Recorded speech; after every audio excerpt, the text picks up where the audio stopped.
Set up.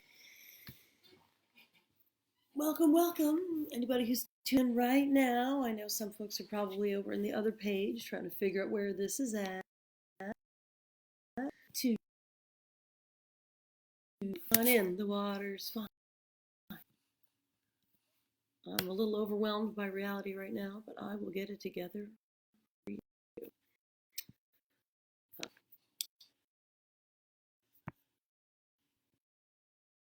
Tune in, folks. Tune in.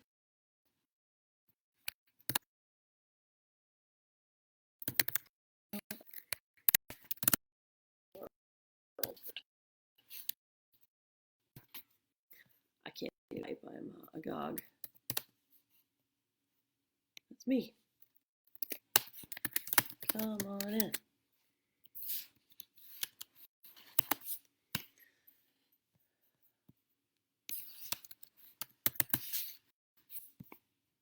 Boop. All right. I had to share a message. Hey there. How are you? Welcome. I'm sure it's going to take 2 minutes for all of the people to figure out that we're on this page. I'm trying to host it here rather than on the Facebooks. If you're a note-taking person, you may want to grab a notebook or something like that. If you're a tea-drinking person, you may want to drink your tea. Welcome. And while we wait to get started, if you have any specific questions, you're welcome to ask me too, because this is just the getting situated part. Fiddling with decks, organizing the workspace.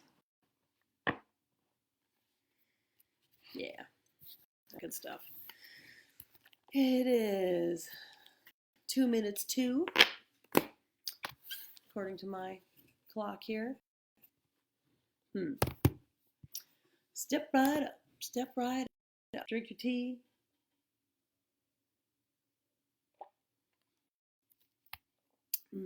Make yourself comfortable. I wish that I was comfortable. I'm sitting in a very comfortable chair, but to be high enough for the computer, I have a very uncomfortable cushion on top of it. Ridiculous. Getting ourselves comfortable. On over. Step right up.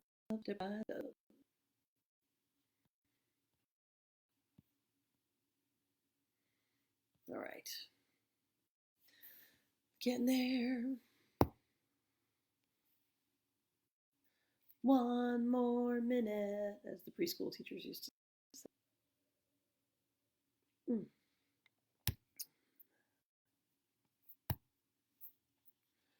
Never in my life have I realized how much I touch my face until this moment in time when we're not supposed to touch our faces. I've just put my hands, I'm home, of course I'm going to fiddle with all of the things, but I'm so just of it now. Got my glasses. Okay.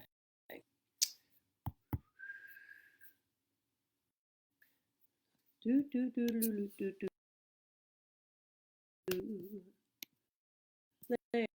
There.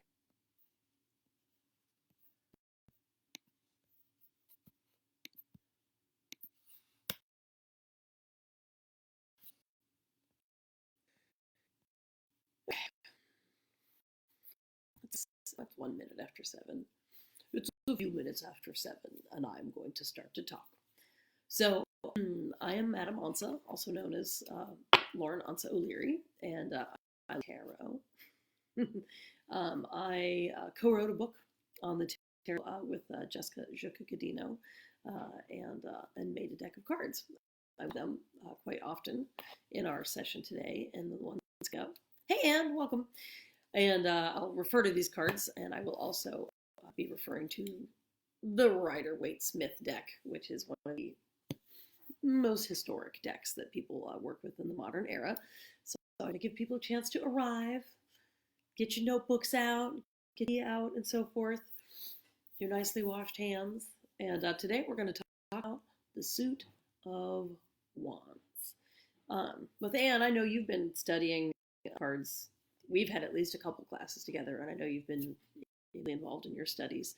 How about you, Kelly? Have you Are you new with the cards? Are you new?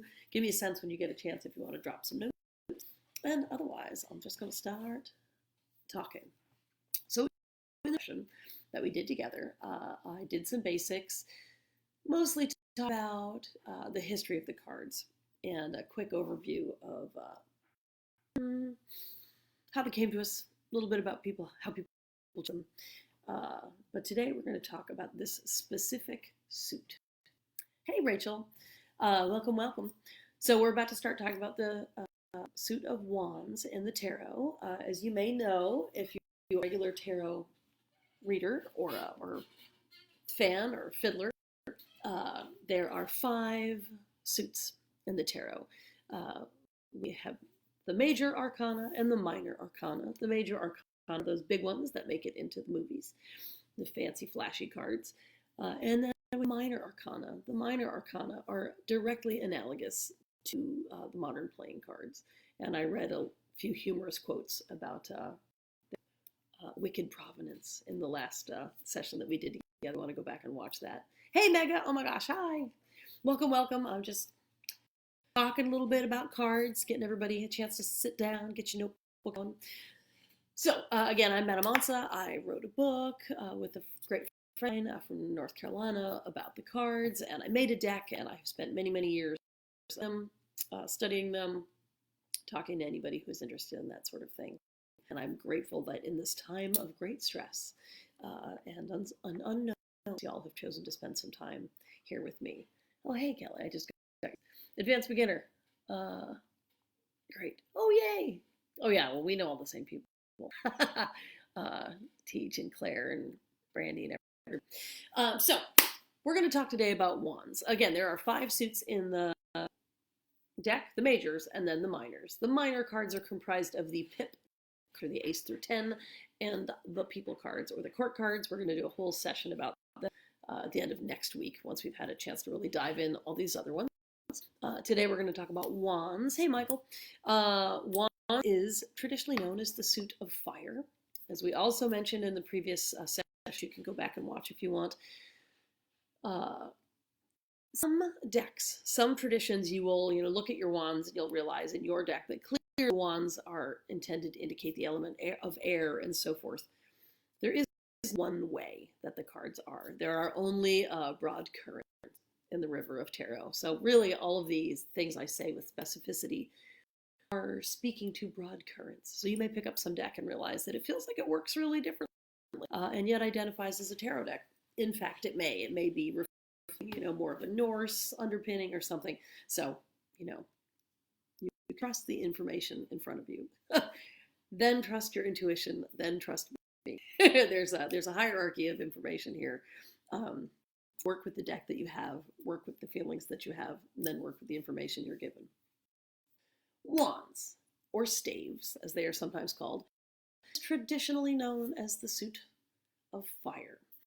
In modern playing cards, wands, of course, are analogous to clubs. If you think about it, the club, that shape, that is actually like 3 leaves on the top of a bough that someone is holding. It is literally like a club of the top of the wand. Wands are obviously they're fiery, they're feisty. They tend to describe. Hey, Claire, we were just talking about you.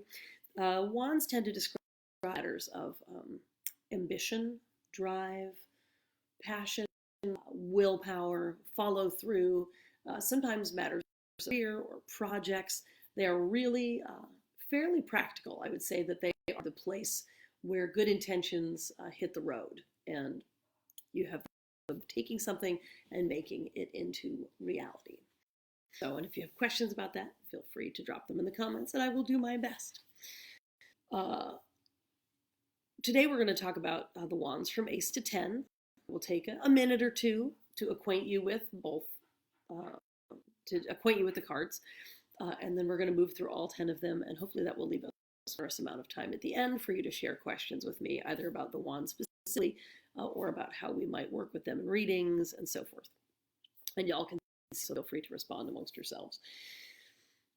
When working with the cards, again, ace Ace, 2, 3, 4, 5, 6, 7, 8, 9, and 10. I like to think about them in one of several ways. You can almost think of the pip cards as like the volume of something.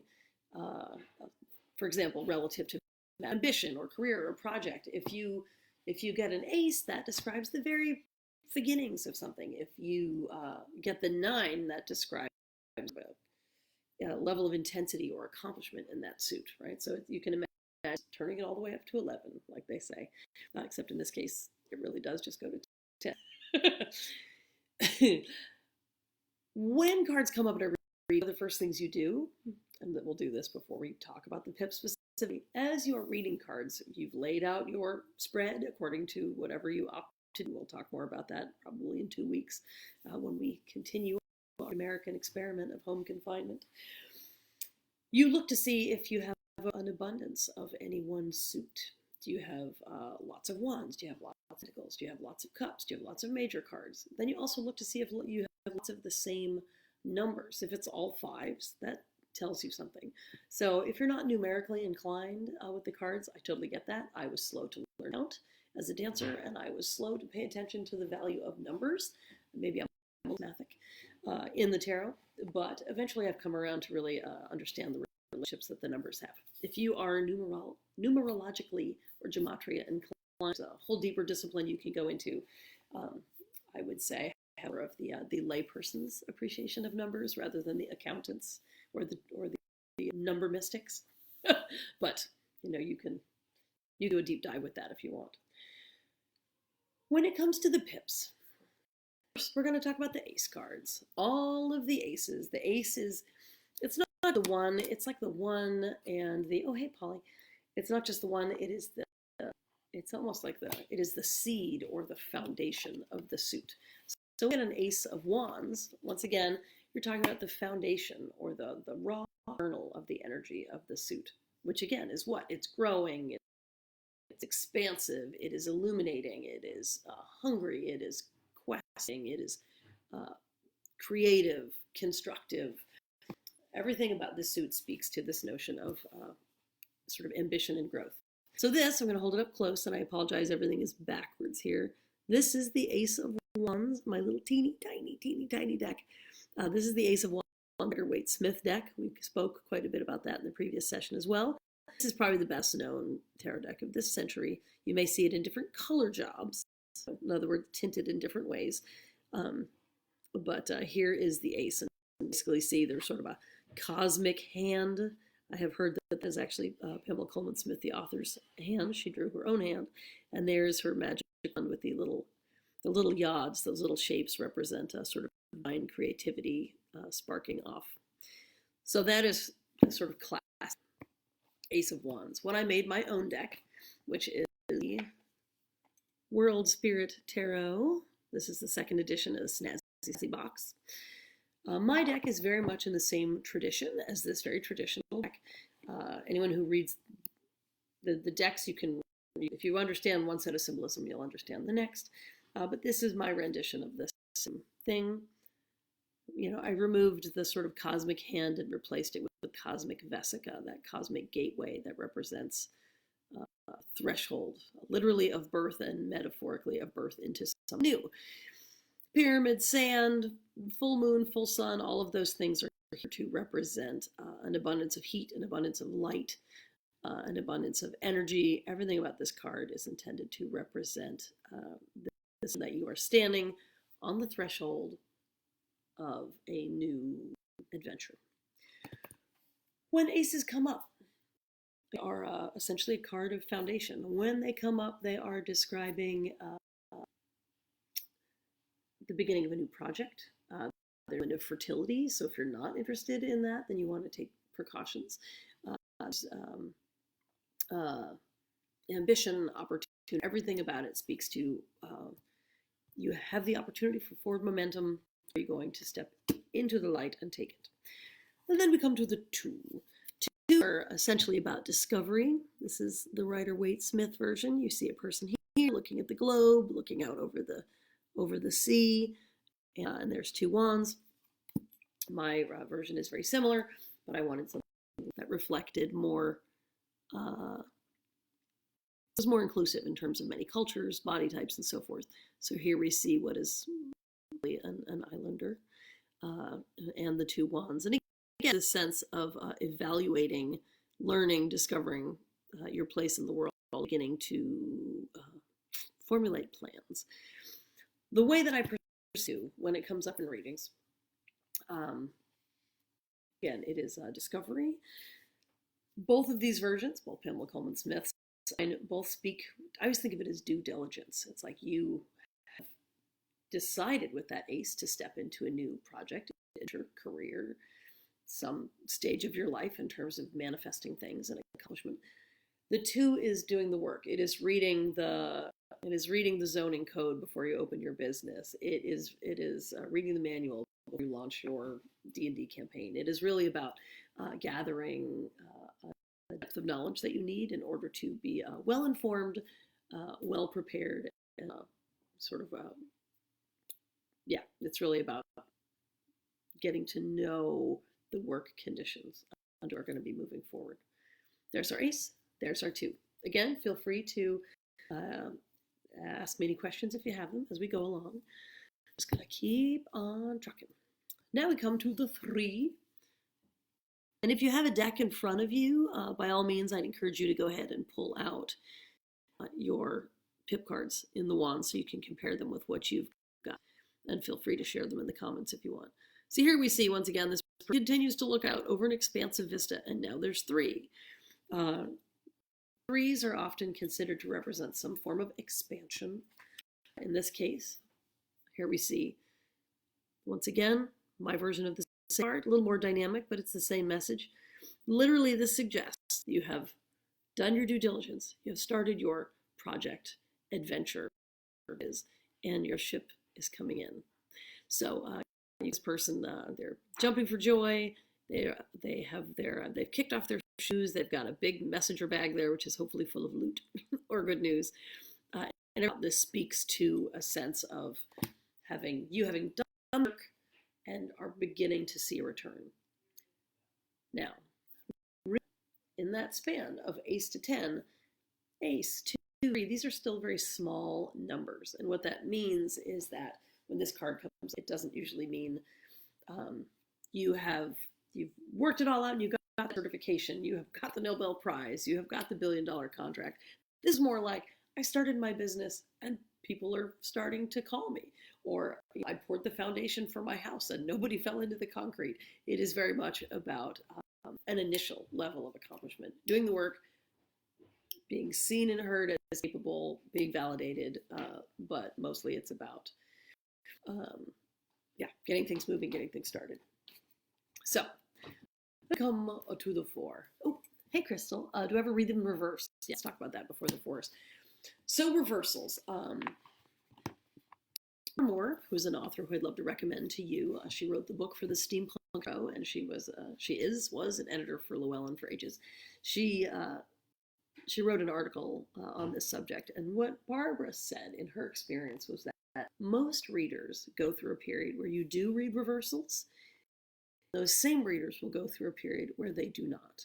It kind of depends on how you like the cards. What I would say about that is, don't ever think like this means love, therefore this reverse means hate. It's not that kind of reversal. That is a false binary. It's more like if you choose to read reversals, it is the energy of the card kind of turned on itself. So it might be, if it was a card that represented of love and relationship, it might be something more that suggests, love trying to bloom in complicated circumstances. Do you know what I mean? There's some finer points there. That being said, 78 cards in a traditional tarot deck. Every one of those cards should represent a sliver of human experience. It is my belief that over these hundreds and hundreds of years, where all this meaning and symbolism have accreted to the cards, every card has plenty of bandwidth to cover the best and the worst of human experience. I think of it as the sort of the shadow and the gift of each card. And we'll try to see some more of that as we move through these today. So I don't tend to read reversals. I do make a note of it if a card flies out and it's upside down. In general, I just turn them where I can see them.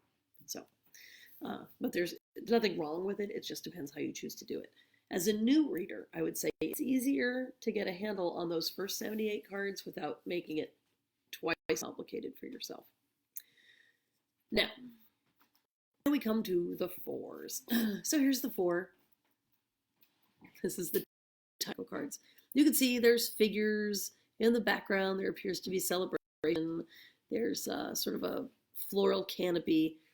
This is celebratory. Here's my version of the same thing. This is more of a Beltane situation. You can see they're dancing on a pole.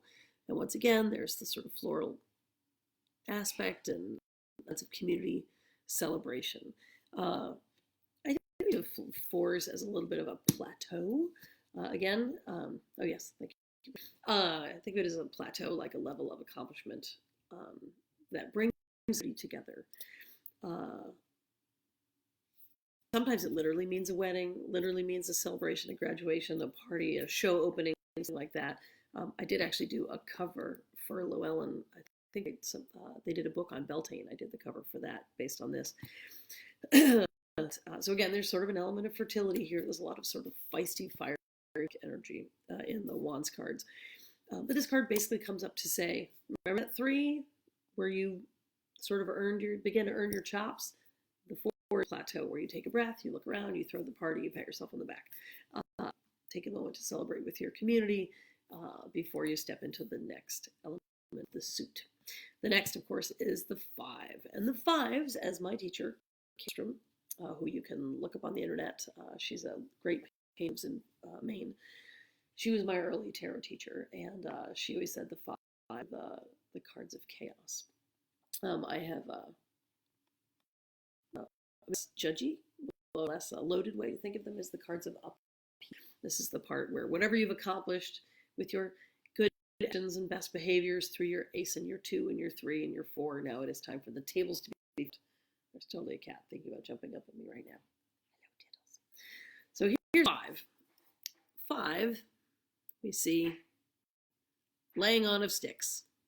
It seems to be a melee with everybody hitting everybody. Really, Tittles? Here's the cat. Really, did you really think that was helping? Oh my gosh, he's totally trying to sit down on the cards. Nope, sorry, buddy. You're adorable, but that's not a good time. Here's my version. Same thing. We have some people engaged in some stylized combat in the street here. These people are playing capoeira, just a Brazilian martial art. And you can see there's a sort of competitive quality here. They're not necessarily out to kill each other, but there is definitely some drama here represented by the rooster in the foreground. So 5s are traditionally a card that represents, the 5 of Wands traditionally represents competition. This is the card that I use to represent in all conversations about this notion of the sort of shadow and gift that we spoke about earlier. This is the card I use as my example. Competition. Competitions can be an opportunity for someone to excel, to push themselves, to meet, to do the perfect triple axel, to meet physical or artistic or fiscal goals that they would have tried for otherwise, and to or better themselves. The question is your approach to competition a healthy one that gives you a chance to grow and change, or is it more of a breaking each other down? There is competition with self, there is healthy competition with others, and then there is, take no prisoners, kneecap the other guy version of competition. There's nothing intrinsically good or bad about competition. It depends on what comes to bear.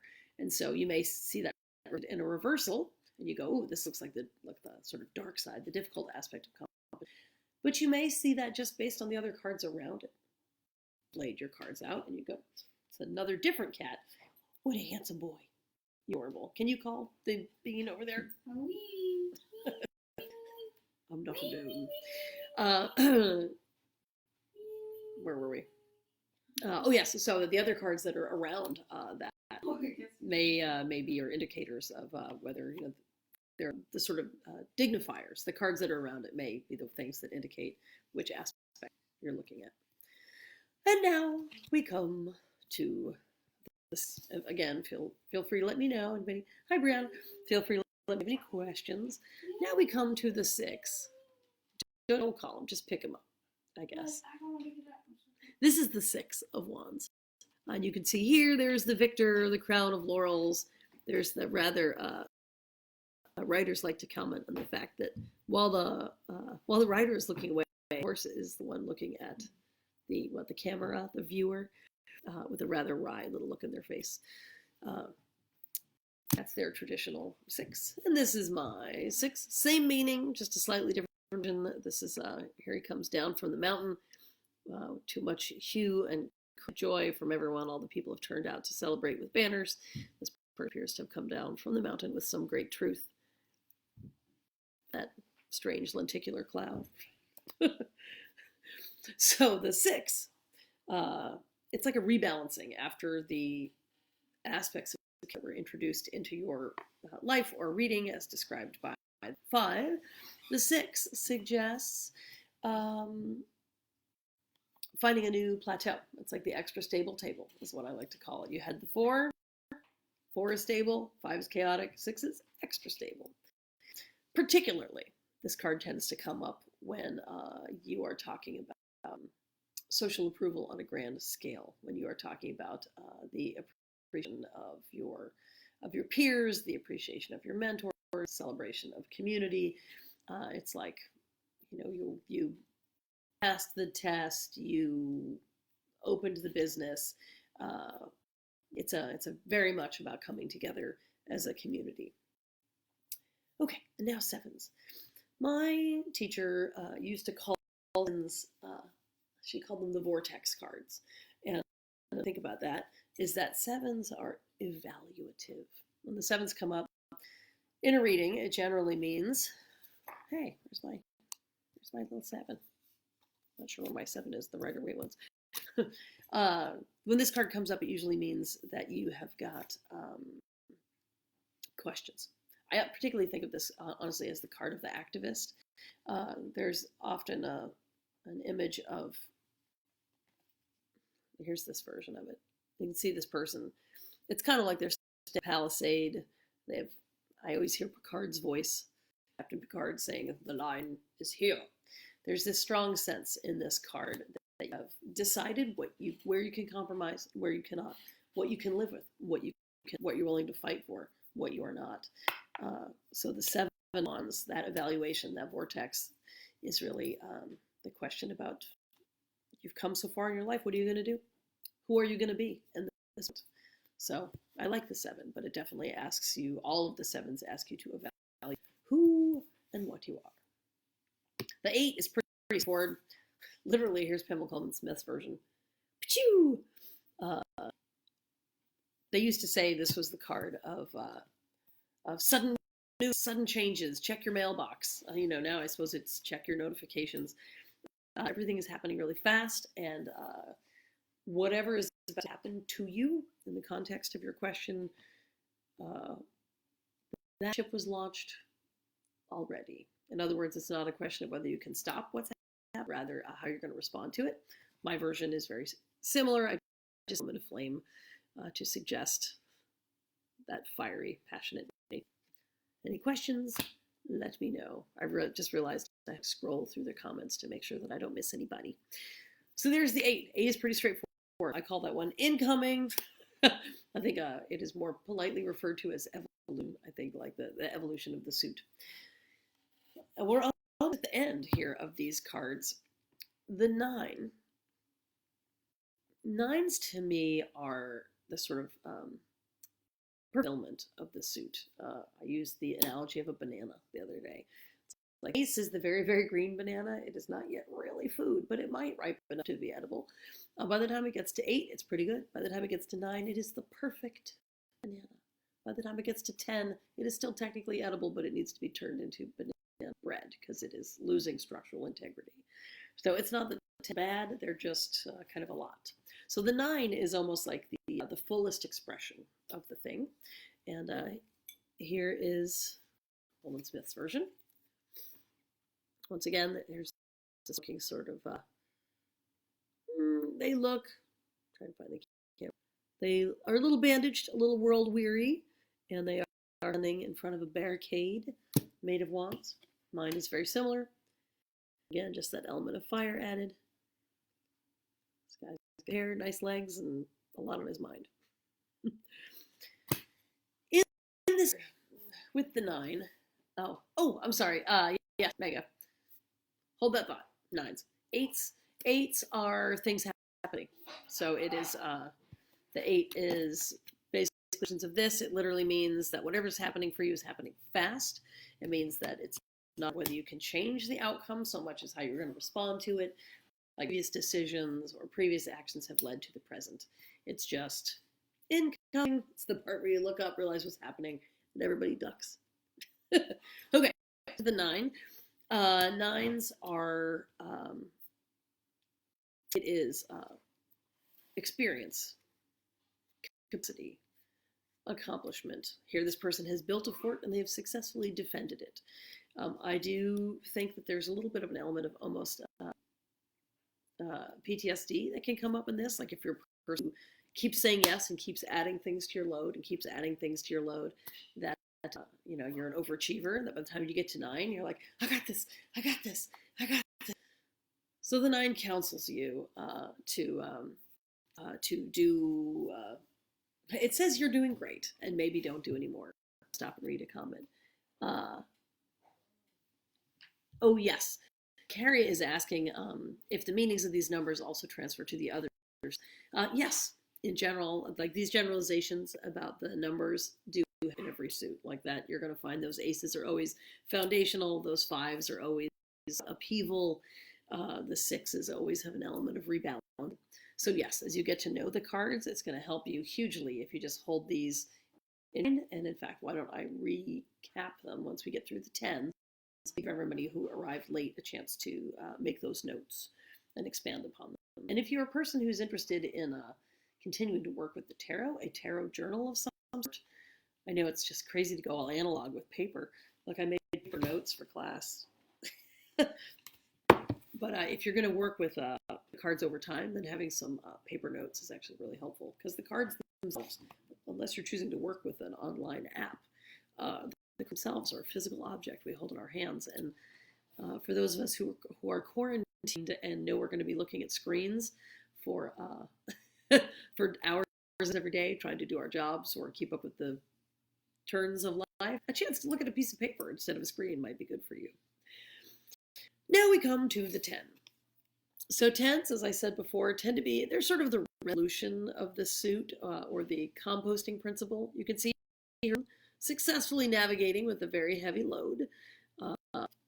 Here's my version of the same, is a little bit more, it's like in this first case, they're no longer carrying them. This is an instant later when they have tripped and they're starting to fall down. If you have a tarot deck now in front of you, again, I heard these cards out as you, or maybe if you listen to this again later, actually look at the cards themselves. My words will make more sense if you're actually looking at the images. What is intent in this? Again, this is the suit of fire, passion, willpower, ambition, motivation, being object-oriented and driven. So by the time we get to the 10, you have successfully created so many obstacles, and this card tends to suggest that you need to be aware of burnout. So by the time somebody gets to this one, you are on day 10 of quarantine, or you're starting to, you've got so many things to manage that you're starting to, maybe drop something here or there. So this card offers some caution about not burning out. I will say this version, it is deliberately ambiguous as to whether the sun is setting or rising here. I would say that in the context of a reading, you try to say, it's either curtains for you, you've done enough, you've done too much, or you say the sun also rises. You have weathered a tremendous amount, you've accomplished a great deal. You probably burned yourself a bit, and you probably need to rest, reboot, and the sun also rises and comes up on a fresh ace, a fresh opportunity to start approaching these things with an eye to balance and a new project. So that takes us from ace to 10 through the cards. We will recap those little summary words. And you may find over time in your own practice, you find other words, sum them up better for you or are more suited to your vocabulary. For me, aces are foundation, the seed, the energy, the potential. And then twos, they are discovery of other, basically the part where you go, it's not just the idea, it's the idea and the action. So it's the discovery, it's the potential made manifest. Then we come to threes. Threes are an expansion. They are, you realized you had feet, baby steps, and by 3 you've begun to run. So threes are exploratory. Fours are that table, stable like a table. There's that plateau. There's the sense of you've arrived somewhere. You may look around and go, like in this one, the 4 in the wands, that 4, that stable place is like accomplishment and coming together and so forth. Find another suit like the 4 of Cups. It's stable, but there are nuances to whether it is a cause for joy or a cause for contemplation. Then we come to the fives. Fives are chaos, evil, the interjection of the unknown or the unexpected consequence.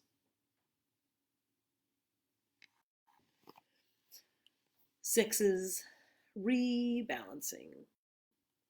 That is the part where you have begun to develop not only talent or intellect or emotional capacity, but you also begin to develop wisdom. It is the card that describes all that raw potential plus life experience. Bringing us to those sevens. Sevens, again, are evaluative. They are, I think of them as the permaculture cards. It's like you get to look at the whole system and say, is this how I intended this to work out? Is that is? Should I make changes? Should I continue to nurture this? Those are your sevens. Then we come to, so they're evaluative. Eights, there's an evolution. There's a sense of moving towards that optimal expression of the suit. Eights are for stable table. And then in the 9, that is the fullest expression of the suit. If it is cups, it is emotional richness and abundance. If it is swords, it is an abundance of turn. In the context of the wands, it is the fulfillment of potential and a full realization of your capacity. And then there's the resolution, the overripe banana of the suit begins to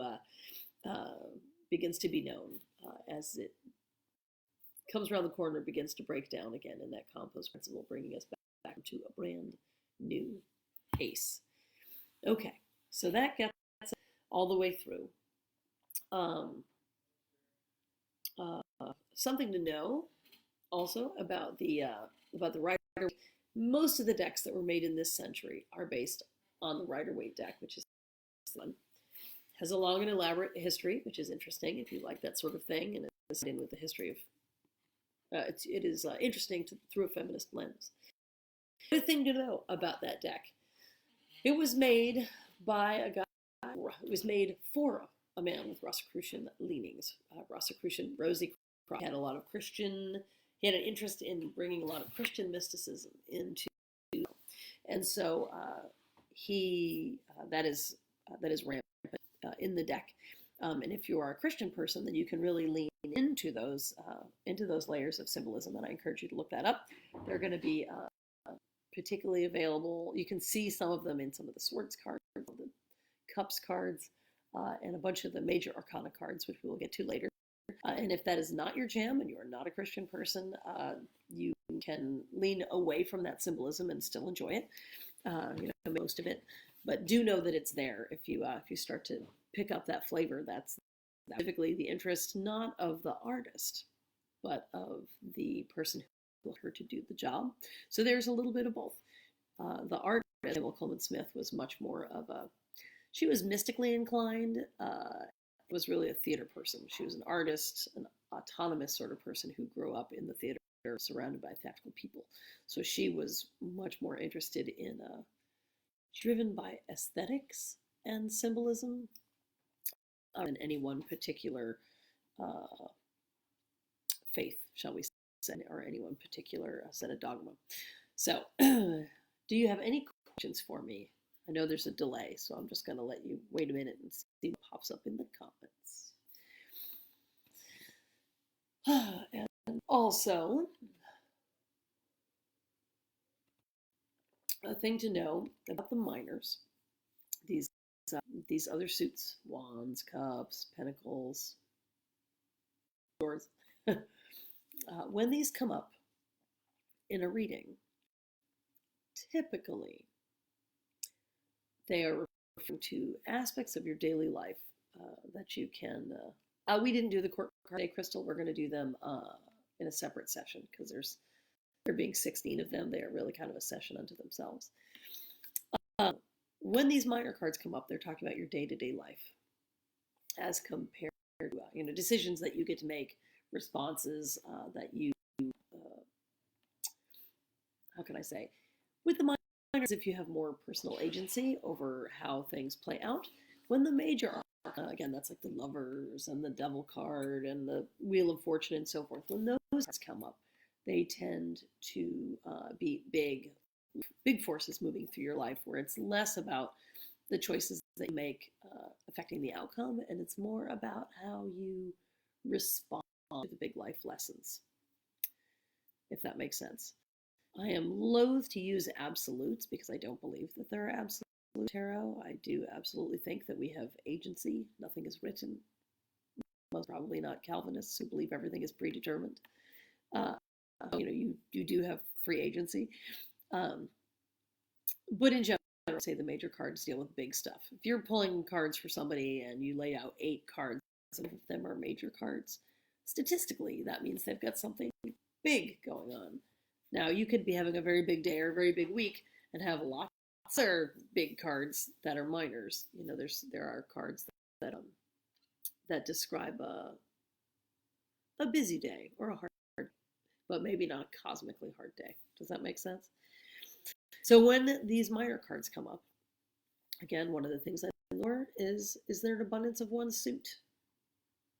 If someone is asking me, for example, they have a relationship question, one would expect, if life were a script, one would expect that would mean a lot of cup or chalice cards coming up.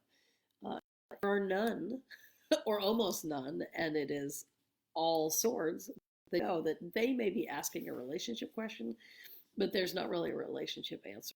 It's really about something else. It's about their ability to communicate or to exert their boundaries. It's more of a head place than a heart place.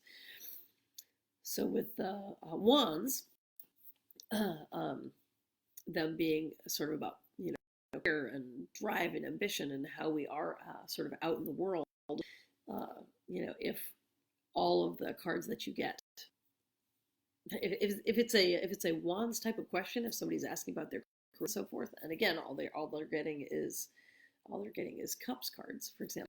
There's a lot going on here emotionally that has not been addressed by the subject, by the question that you're asking. Does that make sense? So I'm always looking for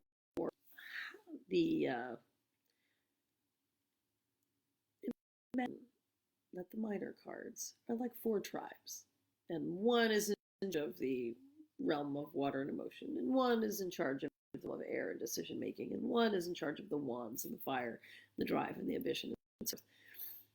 If you send out a call to the people that are in your support network, to all of these different tribes, ones that show up, it's not the firemen, in the water department, you have to wonder what that's about. So you look for many sort of the representation from each pip from each suit. And then you look to see if there's a lot of numbers. Again, if it's all fours, then things are actually looking pretty stable. If it's all fives, this person is on the brink of quite a bit of chaos. Does that make sense? Okay. We have got probably 10, 15 minutes left that we can work with some more questions. But if you've sent them to me, I'm not seeing them yet.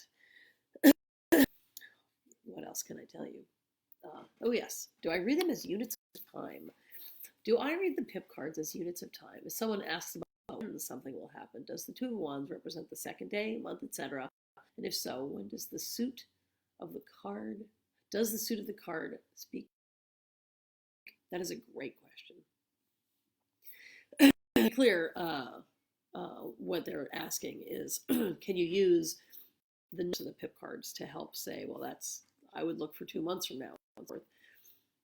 One can do that. My teacher was excellent at that. She would be able to say, I don't know, it seems like maybe, you know, the 4th Tuesday from now. And I would go, what card is the 4th Tuesday? I would say, I personally do not often read units of time. I try to build the units of time into the question. If the querent comes to me, because again, my teacher is legitimately like a psychic person with superpowers. I'm a plodding academic who had to come to this and cultivate my powers of intuition in a different way. So for me, I will say, well, what is your question? And they say, it's about my work, it's about my career, it's about my relationship, whatever. And I would say, when in time? Are we talking about in the next 2 weeks? Are we talking about the next 6 months? So I try to build the time frame into the questions in order to help it be as precise as possible. If the moon is there, the moon obviously speaks to a specific unit of time, a month. I will sometimes take a nod from her, or if there's an overwhelming amount of a single pip card, where it's like clearly somebody here has something to say about 3, then I may, that in conjunction with other things, I may say it seems like 3 months from now, and so forth. It's a great question. Yeah, it's a great question. And that's one of those places where you as a reader are just going to have to learn and listen to your intuition. As this series goes on, we will try to work on ways to do that, but I have to say there's a place where you just have to step off and say, you know, do I totally feel like a fraud right now, or am I really get real information for this person, for sort of from the cosmos, however you want to think about it. But if I feel strongly that I'm looking at something that represents a unit of measurement for time, I will go for it. But often I just build it into the question. Any other questions about that? About reading and pip cards? Oh, I should mention the 5 of Wands is also, again, if you remember, that is the laying on of people whacking each other with sticks. This is also the card of hazing and secret societies of men, and just generally of there's a quality of initiation that has come to be associated with this card as well, where the the 3 of Cups tends to fill that for women. As we spoke about previously, gender is over, as I'm concerned, in the cards. We're just developing the language to be able to explore these ideas in a non-binary way. So when I say this card is traditionally associated with men's secret societies, I don't know over time what card will come to be associated with non-binary societies, because we have enough of that cultural conversation in the open for us to see how the traditions are going to evolve, if that makes sense to you. And if you find that you have insight in reading, by all means, tell me. Sue's in heat right now. Yeah, it's not me. That's totally okay. Hilarious. All right, Mega, does anybody else, Kelly, anybody else have any other questions? We've got about, I don't know, maybe 10 minutes left. If not, then I will totally be back on, I'll totally be back on Wednesday to do some more with everybody at the same time. It's 7 o'clock Eastern Standard Time. I'm going to attend it to show you my handy dandy. This is my PayPal and my Venmo. Sorry, it might be backwards over there. I'm happy to share my knowledge and share this time with everyone because we all need connection and we all need purpose and we all need a way to feel connected and authentic during this time. If you want to throw some money in towards class, I appreciate it because, of course, I have a house full of folks who are all radically underemployed now with just a few months to get through. But if you can't throw anything in, that's fine too. I'm happy to share because we all need to support each other in whatever ways we can at this time. Again, my name is Madam Onça, and I co-wrote The World Spirit Tarot with my friend Jessica Juca-Gadino. I do sell these decks as well. Normally I send at least a couple a week all over the world. As long as the post office still runs, I'll continue to be shipping them.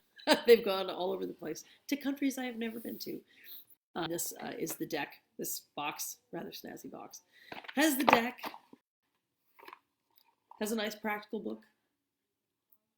Very much. I wrote it with a mind towards keeping it supremely practical, accessible to people without a lot of sort of esoteric knowledge, let's say.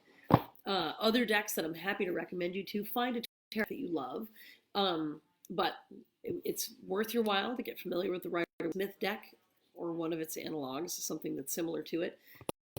A very accessible version of it that I love is the Gummy Bear Tarot. It's the same as that, but made with gummy bears. It's adorable, hilarious, and portable. Okay. Here's a question here. Do you recommend a spread to start with? One card at a time. Maybe that's for another class. No, this is a perfect question in the time we have. So, when it comes to reading, there are literally an infinite number of spreads that you can do. To use the analogy of my friend who is a druid priestess. And what she does, she actually has a deck. She takes it in her hands, she asks the question, and she throws it up into the air. And whichever cards land on the floor face up are the ones she reads from. So I use this, not only is it a joyful, hilarious image to me, but it really indicates how freeform you can choose to be. However, when you're just starting, and this is a lot to get to know, two things I recommend. One, pull a card every morning. And again, if you're a person who likes writing, keeping a journal, a book of shadows, whatever, pull a card a day and say, what do I need to know right now? What card would be useful for me to know right now? Pull a card, read up on it. You can even put it out where you can look at it while you're your teeth or whatever it is you're doing, chopping onions, knitting, whatever you're doing, so that you have a chance to really get well acquainted with the finer points of its imagery. So smile with that card. Try to do that every day. Eventually, you will get to every card. It may take you years to actually get to know every card this way. Pull a card every day, and then start working with simple readings. I would suggest doing a yes/no wild card reading for starts. Don't start with a Celtic cross or anything like that. You'll drive yourself bonkers. It's a lot of information. I almost never use as many cards in a reading as there are for the Celtic cross. So you'd say, all right, here's my question.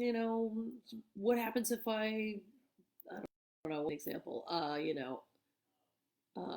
What happens? Should I move to such and such a city in the next 6 months? This is the yes card. You look at it. Well, that has a lot to say about what it would be like if I do go. This is what it would be if I don't go. Okay. And then you pull that third card and go, what am I not seeing here? That is sort of your wild card. That is the one that gives you the extra information, that little bird in your ear. Outside that binary of, good, bad, yes, no, you're making room for that sort of third informant. I would start with that. Also, a spread that I recommend is the WTF spread. You can find it online from Interabang. I'll try to make a note of it in the notes at the end. Great rudimentary spread. Hi, Allison. Okay. Price of your deck. Oh, yeah, absolutely. So it's $45 for the deck and the book. You can get it through my Etsy store, which is Madam Onça Studios. I would direct you to my website, but it is a mess right now, and I have not been able to even begin to deal with that with all of the business in the world. So it's $45 for the deck, the book, and I sign every one, unless you would not, because you would like it to stay hermetically sealed in the packaging. But I promise I sign it with clean hands. Okay, Brianna says, I have the Welcome to Night Vale deck. I love Night Vale so much. I would recommend I do think you will probably want a more traditional deck so you can learn the symbolism. You can maybe even do comparative work and go, oh, I can see where the artist who made Night Vale deck felt that Cecil was the perfect representative of the magician or whatever it is. But yeah, it would be good for you to get familiar with this information because then you can use any deck and feel well at home. Hi Zia, totally feel like doing that right now, throwing them in the air. Yeah, well, I mean, isn't that kind of what we're all doing right now? What life even like now?